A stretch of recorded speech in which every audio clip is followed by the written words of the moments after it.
Hi guys, today we'll talk about how can you enable this sign or know how you can do that on your Ankidroid app.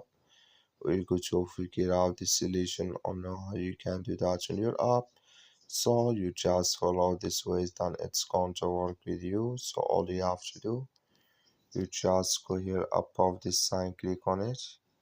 Then it's going to show for you a list like this here. Then you click here on settings here. So then it's going to take you to this list. It's going to show for you like this here. Then you go down, just click here on advanced, click on it here.